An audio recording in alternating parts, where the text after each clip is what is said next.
నమస్తే, welcome to Vishwam TV. నేనమే journalist Uday. ఒకనాటి cinema ఇండస్ట్రీని శాసించినటువంటి నటి ఆమె. అంత మాత్రమే కాకుండా ఆ రాష్ట్ర రాజకీయాల్ని అంతే వేగంగా, అత్యంత వేగంగా ప్రభావితం చేయగలిగినటువంటి మహిళా మాజీ ముఖ్యమంత్రి. రాష్ట్ర రాజకీయాల్లో తనదైన ముద్రను వేసుకుని, అదేవిధంగా సినిమా ఇండస్ట్రీలో తనదైన ముద్రను వేసుకొని అనేకుల మనసులను దోచుకున్నది సినిమా ఇండస్ట్రీలో. అదేవిధంగా అనేకుల ప్రజల హృదయాల్లో గుడి కట్టుకునేలా చేసింది ఆమె పరిపాలనతో. సో అధికారంలో ఉన్నప్పుడు, అదేవిధంగా సినీ నటిగా ఉన్నప్పుడు లెక్కలేనని ఆస్తులు కూడా కూడబెట్టింది. అయిన వాళ్ళు ఎవరూ లేరు, కుటుంబం అంటూ ఎవరూ లేరు. అందరినీ అయిన వాళ్ళని చెప్పేసి దగ్గరికి తీయడంతో వాళ్ళు కూడా చివరికి మోసం చేసి వెళ్ళిపోయినటువంటి పరిస్థితి. చివరికి అనామకురాలిగా మరణించినటువంటి మాజీ దివంగత ముఖ్యమంత్రి జయలలిత. ఎస్, మీరు విన్నది నిజమే. ప్రజెంట్ మనము నటి, అదేవిధంగా మాజీ ముఖ్యమంత్రి జయలలిత ఇంటి ముందు ఉన్నాము. ఇది తమిళనాడు అనుకోకండి, హైదరాబాద్లో ఉన్నటువంటి జయలలిత ఇంటి ముందు ఉన్నాం. నా వెనకాల కనిపిస్తున్నది జయలలిత ఇల్లు. ఆమె సినిమా నటిగా ఉన్నప్పుడు, హైదరాబాద్లో షూటింగ్స్ ఉన్నప్పుడు, ముఖ్యంగా హైదరాబాద్ చుట్టుపక్కల ఎక్కడ కూడా షూటింగ్స్ ఉన్నప్పుడు ఆమె ఇదే ఇంట్లోకి వచ్చేది. ఆమె ఇదే ఇంట్లో ఉండేది. ఇక్కడికే వచ్చి రెస్ట్ తీసుకోవడం కానీ, లేదా షూటింగ్స్ అయిపోయినన్ని రోజులు కానీ ఇక్కడే ఉండడం లాంటిది కూడా చేస్తూ ఉండేది. సో మరి ఇప్పుడు జయలలిత టాపిక్ ఎందుకు తెర మీదకి వస్తూ ఉన్నది, ఎందుకు జయలలిత గురించి మాట్లాడుకోవాల్సి వస్తుంది అంటే, ఒకసారి ఈ గేట్ వైపు చూడండి. ఈ గేటుకు తాళం వేసినటువంటి పరిస్థితి మనకు కనిపిస్తూ ఉన్నది. గత 2-3 రోజులుగా ఒకే ఒక చర్చ నడుస్తూ ఉన్నది. జయలలిత ఇంటిని సీజ్ చేశారు జిహెచ్ఎంసీ అధికారులు. ఎస్, ఇదే తాళానికి అధికారులు సీజ్ చేశారు. మనం కింద కూడా చూడొచ్చు. నిన్న మొన్న సీజ్ చేసినటువంటి ఆ మరకలు కూడా మనకు కనిపిస్తూ ఉన్నాయి. సో సడన్గా నిన్న సీజ్ చేశారు, మళ్ళీ ఇవాళ వెంటనే ఆ సీజ్ అంతటిని కూడా తొలగించేసి నార్మల్ తాళాన్ని ఈ గేట్కి అయితే ఉంచడం జరిగింది. సో ఒకసారి వివరాల్లోకి వెళ్తే కనుక, ఈ ఇల్లు జయలలితది. ఆమె గతంలో సినిమా నటిగా ఉన్నప్పుడు ఇక్కడికి వస్తూ ఉండేది. ఆమె మరణానంతరం, అంటే ఇదొక్కటే కాదు, జయలలితకు గుర్తులేని ఆస్తులు కూడా ఉన్నాయనేది ఒక చర్చ నడుస్తూ ఉన్నది. తమిళనాడు వ్యాప్తంగా కావచ్చు, హైదరాబాద్ కావచ్చు, ఇంకొన్ని చోట్ల కావచ్చు, జయలలితకు భారీ ఎత్తున ఆస్తులు కూడా ఉన్నాయని చెప్పేసి ఒక వార్త. సో దాంట్లో భాగంగానే జయలలిత ఉన్నటువంటి ఇల్లు ప్రజెంట్ మనం ఉన్నాము. సో ఇదే ఇంటిని, అంటే 2017 నుంచి ఈ ఇంటిని కింగ్ఫిషర్కు సంబంధించినటువంటి అధికారులు లీజ్కి తీసుకున్నారు. దాని తర్వాత వాళ్ళు ఇంటి పన్ను పే చేయలేదు. మొత్తంగా 82 లక్షల ఇంటి పన్ను పే చేయకపోవడంతో పలుమార్లు జిహెచ్ఎంసీ అధికారులు నోటీసులు కూడా అందించారు ఈ ఇంటి పట్ల.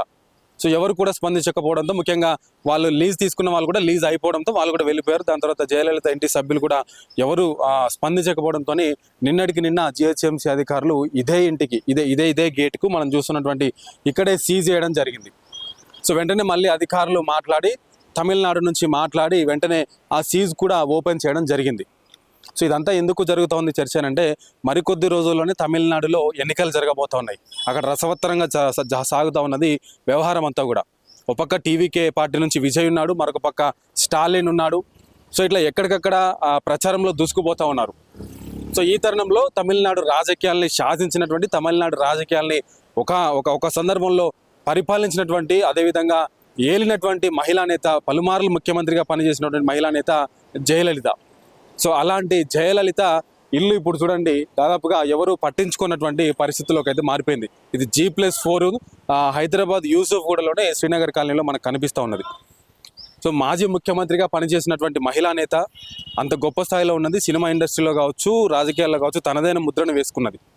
కానీ చివరికి ఒక మాజీ ముఖ్యమంత్రి ఆస్తులు చూడండి ఎట్లా తరిగిపోతూ ఉన్నాయో మనం చూసినాం. మళ్ళీ వివరాలకు అన్నీ వెళ్ళడం కంటే కూడా ఆమె ఆస్తులను ఎవరు తీసుకున్నారు, ఆమె ఎవరిని చేరదీసిన తర్వాత ఏం జరిగింది అనేది కూడా మనందరం కూడా తెలుసు, మనందరం కూడా చూసినాం. సో ఈ తరుణంలో అంటే జయలలిత కుటుంబ సభ్యులకు కూడా తెలియకుండా ఈ ఇల్లు అనేది ఉన్నదనేటువంటిది కూడా ఒక ప్రచారం అయితే నడుస్తూ ఉన్నది. సో ఇట్లాంటి ఆస్తులు ఇంకా ఎన్నో ఉన్నవి జయలలితకి అనేది కూడా ప్రచారంలో ఉన్నది. మొత్తానికైతే జయలలిత ఇంటికి సీజ్ చేశారు అనగానే పెద్ద ఎత్తున వార్తల్లో నిలిచింది ఈ ఇల్లంతా కూడా. సో మళ్ళీ వెంటనే జిహెచ్ఎంసీ అధికారులు స్పందించి 82 లక్షల బకాయిలు చెల్లించాల్సి ఉన్నది.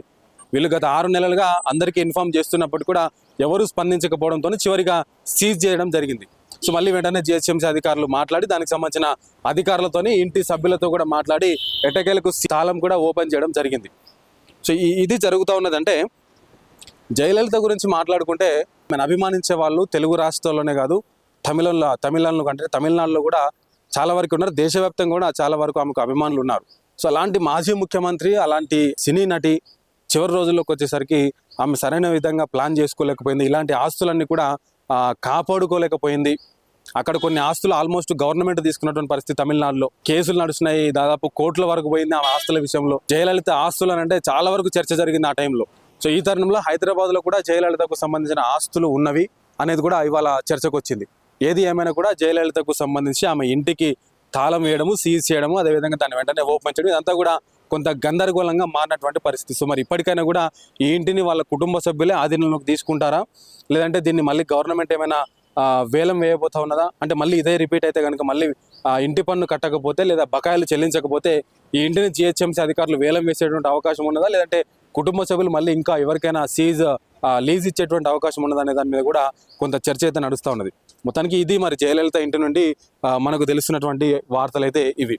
కెమెరామెన్ ప్రవీణ్తో ఉదయ్, విశ్వం టీవీ, హైదరాబాద్.